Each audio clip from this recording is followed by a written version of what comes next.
Hello YouTube and welcome back to another Dare to Game video. Today we're playing Red Dead Online and we're doing another outfit guide. Today we're going to be doing Antonio Banderas' character of El Mariachi from, most people would consider it from Desperado or from the one that I probably like most, Once Upon a Time in Mexico. But it's the same character no matter what, so that's what we're going to be recreating today. So if at any point you find yourself liking the video, be sure to like and subscribe to the channel. It helps me out a lot and it's, basically a way to stay up to date on all of these videos, which I release pretty much daily. So with all that in mind, let's just jump on into it and start off with weapons. So the first weapon we're going to be starting off with is, well, in the movie I believe he uses a SIG or something like that. It's a semi-automatic handgun, but it is usually one with a black grip and inox coating. Every once in a while he also uses one that's black, but it really depends. Now this movie is obviously set, or I should say these movies are obviously set much more into modern times than we have here in the game. We can imitate that decently well by either doing the volcanic pistol like this with the black grips, no engraving, no carving, and all silver, or if you want to use one that's got a little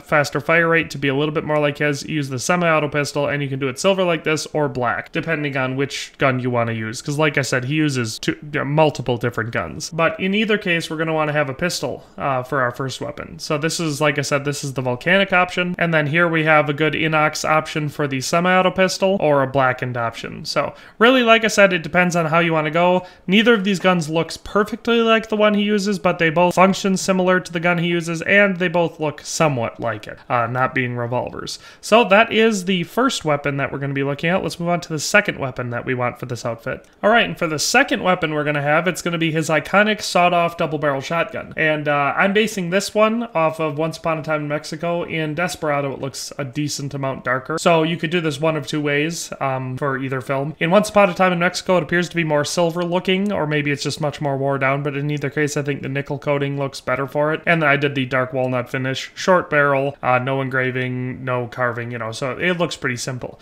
So this is the Once Upon a Time in Mexico look, and I think all browned steel looks better for the Desperado look. Either way, it looks pretty cool, but in any case, it is the signature look, or the signature weapon for this character. So those two weapons, we're going to want a pistol in one hand and a sawed-off shotgun in the other. Okay, and so here we have the outfit. So you'll notice my skin's a little bit too pale, but not that much. Antonio Banderas isn't that dark, so it matches in pretty well. What I did for the hair and facial hair and all that sort of stuff is I gave it the sort of long, or the medium ponytail look, because for a decent portion of the movie he has a ponytail, and that way the front of it looks a lot like his hair does throughout most of the movies. Kind of half hanging down in front of the face, and I went with the black color for that. No facial hair, but I did include stubble. It helps make him look a little bit more, I don't know, dirty, like he hasn't been able to shave for a few days, so it kind of matches how he looks for a good portion of at least Once Upon a Time in Mexico. But so that's what I did for the hair. I think it looks decent, but the rest of this outfit is what he looks like, and I think it looks a lot like him. So let's just go through it one item at a time, and obviously starting off, there is no hat, because he just doesn't wear a hat in these movies, or at least not for the vast majority of the time. So let's just start with the next thing. Okay, for the coat,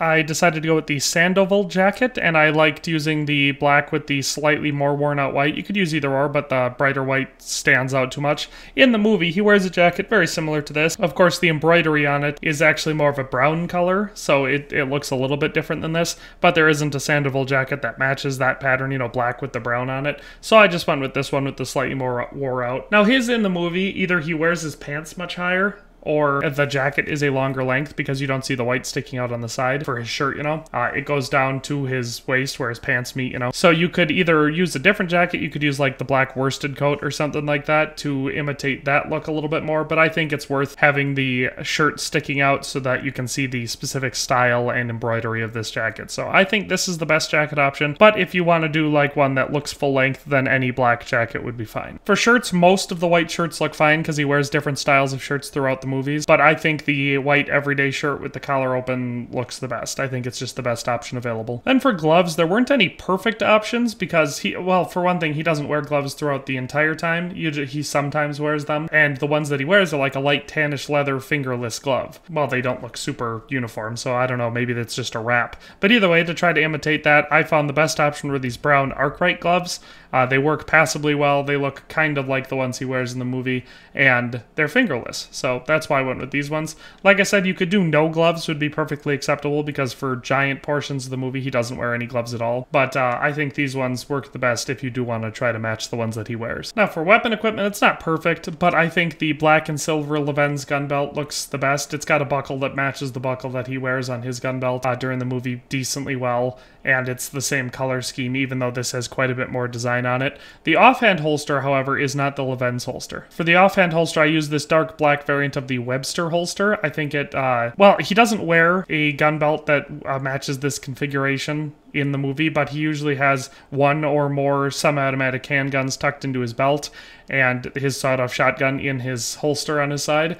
So basically what I decided to do was, obviously we can't tuck guns into our belt, so I just used a slightly different looking holster, one that kind of matches the pants a little bit better for his offhand holster, and that's going to imitate where he puts his gun. So the configuration I have set up for this is the sawed-off shotgun as the main hand weapon and the volcanic pistol as the offhand weapon. So that's why I have the weapon equipment set up the way that I have it. For the pants, I went with the black variant of the Cabrera pants. They're not perfect, and from what I understand, there was a limited time clothing, or maybe it was from an Outlaw Pass item from much earlier, you know, so I don't have it here on PC, but it looked a lot more like the pants he wears in the movies. Now, in the movies, he's wearing black pants, and they have some decoration on the side, and you can see the Cabrera pants have some, well, I mean, you can't see right here, but you can in the mirror, and once you get outside, you can see they've got, like, silver studs going up the side, so this has a little bit of ornamentation in it, but the ones from an earlier Outlaw Pass have a lot more ornamentation on the side, so I think they match his from the movies much better. But for now, the black Cabrera pants both look pretty dang good, and I think they're the best option currently available in the game. So that's why I went with these pants. If you don't have them, most black pants would work passably well because it's not a super huge detail on the outfit, but I think these ones are the best option. Now for the boots, I decided to go with the silver and black Citadel boots, and I did it just to kind of make it look a touch fancier. For most of the movie, it appears that he's wearing cowboy boots, but they appear to just be black leather. It's hard to tell. In a couple photos, it looks like they might have some styling on the side or even silver toes. It's hard to tell, but from most of the pictures, they just look like plain black boots, so the black Warren Roper's boots might be the best option, but I wanted them to be a little bit fancier, and like I said, in a few outfits there was a little bit more style on them, and since this is a pretty dour and plain outfit, I think that it works. Obviously, as long as you tuck them in, and then no spurs because he's not wearing spurs in the movie. But yeah, that is his outfit, you know, in its entirety, and honestly, I like how it looks. I think it turned out really well, and I think that the hair matches his hair from the movies pretty dang well, and I mean, we can't perfectly match the guns he uses because he uses much more modern guns, fully automatic weapons. I mean, in the thumbnail, the photo that I used for the thumbnail, he's holding an M4, or what looks to be an M4, some sort of an M4 variant. In various parts of the movie, he uses suppressed Uzis. There's fully automatic weapons. In fact, I think at one point, either in a story that someone's telling or actually when it happens, it's been a while since I've seen these movies, he has an electric guitar that is also a machine gun. So it's definitely a little bit out there. They're fun movies to watch if you haven't ever seen them. I definitely recommend them. I'm a fan of Antonio Banderas. I know that not a lot of people are, but I think he's pretty underrated. But yeah, this is my best attempt at recreating the El Mariachi outfit from both Desperado and Once Upon a Time in Mexico. But that is where we're going to end today's video. So I hope you enjoyed it. Hope you found it useful if you wanted to dress up like El Mariachi. I think that it's a very fun outfit to dress up as. Wow, that is... Oh, you know what? I bet you I'm using slugs. Oh no, I am using shells. Why is it so inaccurate? I'll have to get used to it. I don't use the sawed-offs very much anymore. And when I do, I'm usually rocking slugs and paint it black. But yeah, so this is how you dress up as El Mariachi. Hope you found it useful. I definitely like the way that it turned out. But with all that in mind, if you liked the video, definitely let me know and, you know, everyone else, YouTube, the algorithm, all of those invisible entities that you can please by doing so. Let them know by liking the video. It's definitely a very helpful move that you can do. If you've done that and you like the content and you haven't already, please subscribe to the channel and turn on the notification bell. Helps me grow and it helps you stay up to date on all of the content I release pretty much daily. And if you like this, you'll probably like that because it's all pretty consistent.